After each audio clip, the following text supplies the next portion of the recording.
Alamin natin ang latest mula sa Senado. Raymond, please come in. Ayan, sino ang pinagbabantaan ni Senator Rodante Marcoleta? Ayan, may malapit na makumbinsi? Ayan, o nagdadalawang isip ng lumipat? Raymond, please come in. Mayor, sino mang kakala sa kasalukuyang mayorya ng Senado ay mas hudas pa kay hudas. Ito ang turing ni Senador Rodante Marcoleta kasunod ng mga reports na may makasamaan sila sa 13 miyembro ng mayorya na kinakausap upang bumaliktad at bawi ng suporta kay Senate President Alan Peter Cayetano. Aminado si Marcoleta na ito ay galing kay Senador Camille Villar nang sila ay nag-uusap noong gabi na nagkaroon ng putukan sa Senado. Paliwanag ng Senador, itinaya ni Senador Ronald Bato de la Rosa ang kanyang sarili at kaligtasan para lang lumutang at makaboto bilang pang-13 para kay Cayetano noong Lunes ng nakaraang linggo.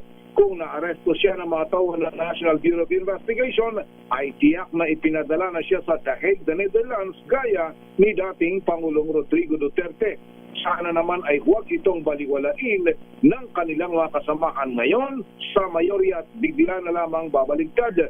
Una nito ay may mga reports na may mga senador na kasama pa sa ngayon sa bagong mayorya ang pilit na kinakausap upang kumalas kay Senate President Cayetano at sumama sa panig ni Soto.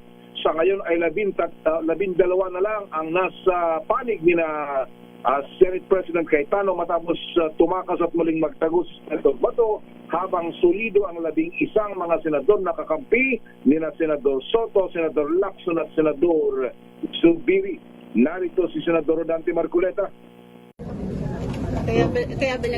Kaya mas masahol pa kay Judas yung maghuhudas sa amin. So, konsensya si Senator Mix kaya Wala akong sinasabi. Wala akong sinasabi. Tama na po, okay naman. Teka, ano? Sige, ano? Hindi, sabi kanina po ni Senator Mix na parang nakonsensya siya, hindi lang sa'yo nangyari. Hindi, wala kami pag-uusap na gano'n. Huwag na kayo magbanggit ng kung sino. Sinabi ko lang yun sa grupo namin. Hindi namin kagrupo si Senator Mix. Okay? Ang bahagi ng pahayag ni Senador Rodante Marcoleta, Mayor. Mukhang malalim ang hinanakit at pangamba ng Senator Marcoleta, Raymond. Mukhang kinakabahan sila. Baka ilang days lang sila sa mayorya, magiging minorya na naman.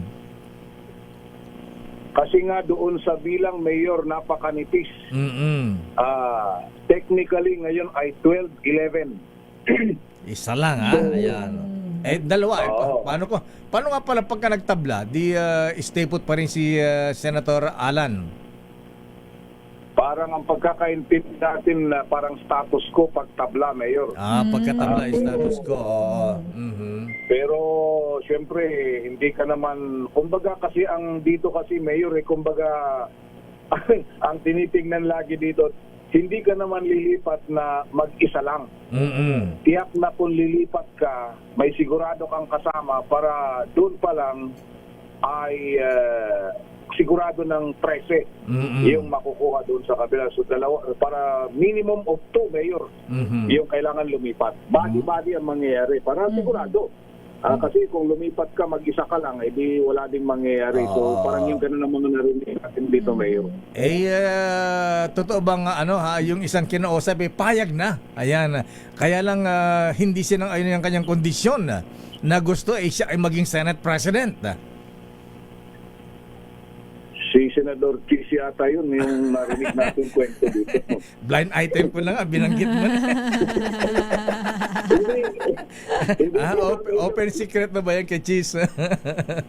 Open, yun naman ang sentro ng kwentuhan dito kahapon, Mayor. Yun na yung pagkakabanggit na ang pangako daw, 5 sila.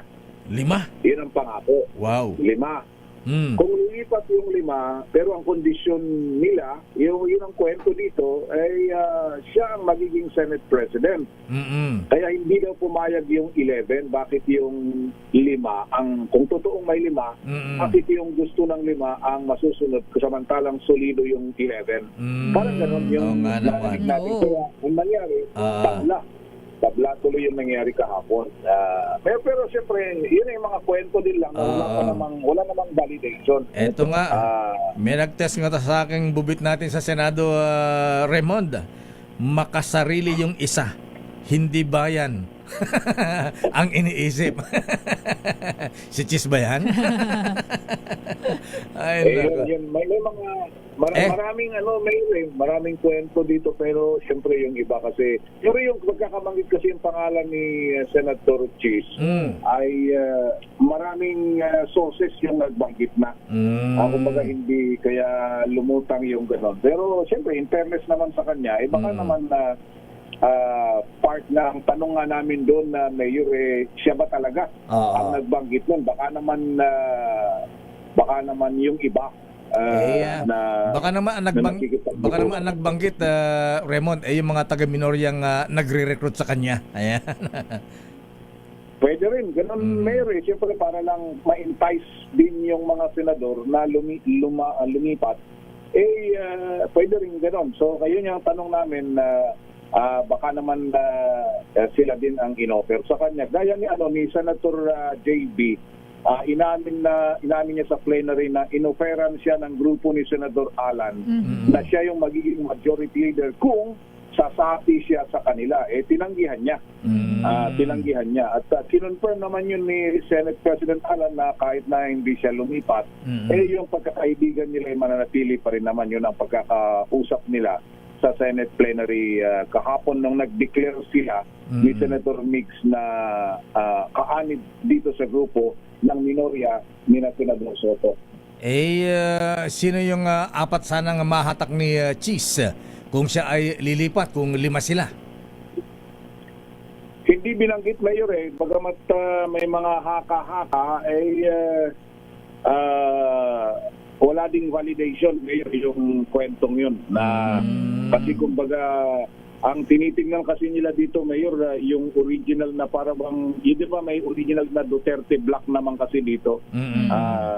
Kumbaga sakaling umalis yung 5, yung original na Duterte block, yun na lang yung matitira. Parang ganun yung mangyayari, Mayor. Tingnan ko sa litrato, ang original lang na Duterte block dyan, Robin, Bongo, ayan, Marcoleta, sino pa ba? Aimee, ayan. Sino pa yung isa? Saitano, si SP Alan. Senator Hindi, Alan. si SP Alan Kaso medyo... baka nagkaroon siya ng tampo dati. Oo, may tampo yan medyo ayan. Sa bagay ngayon, ayan, pag 5, 7. Ayan, pati si Ate Pia. Ayan. Yung 6, ayan. Siya mga 6 diyan, Villar. Magkapatid. Senador Joel. Joel Villanueva. Joel, Mix si Senator Zubiri. Jingo Estrada. Jingo Estrada. Yan, si Senator Chis din sumama, si Senator Loren. Ayan, Yan yung Senator dalawang Loren. bilyar. Uy, Dalawang bilyar. ayan, totoo ba may tampo rin Senator Loren dahil siya daw dapat ang maging Senate President?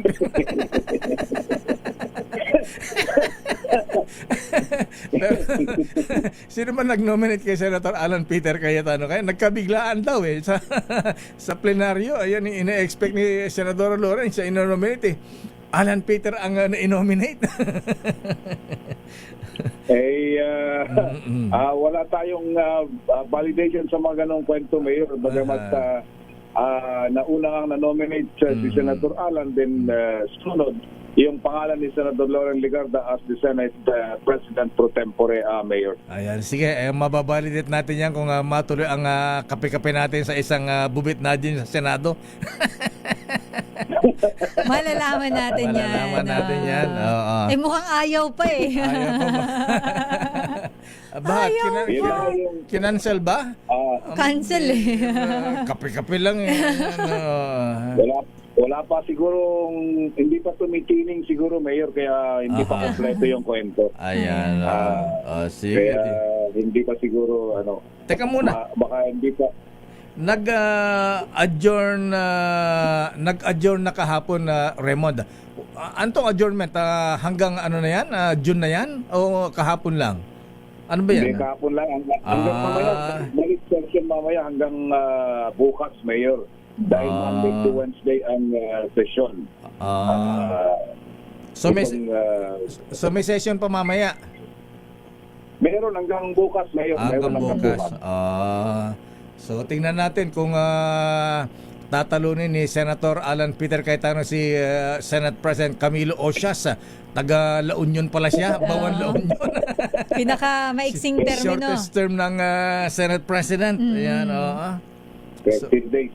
Ang sisti lang nito, Mayor at Miss Elaine, ay since merong ganitong klase ng mga pagbabago, wala munang hearing na nakaschedule starting walang munang hearing dahil nga palitan pa ng committee chairmanship. Kaya ng mga inanunsyo kahapon ay may mga ilang committee na nagbago ang chairmanship na inanunsyo sa Senate plenary, Mayor. Ayan, so ma-action pa pala mamaya, ha? Kapanapanabik pa rin, ha?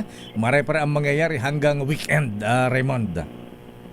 Oo, hanggat hindi natatapos siguro ang session, Mayor. At ang kagandahan din naman, sabi nga doon kahapon, ay formally nag-convene na ang Senado bilang isang impeachment court.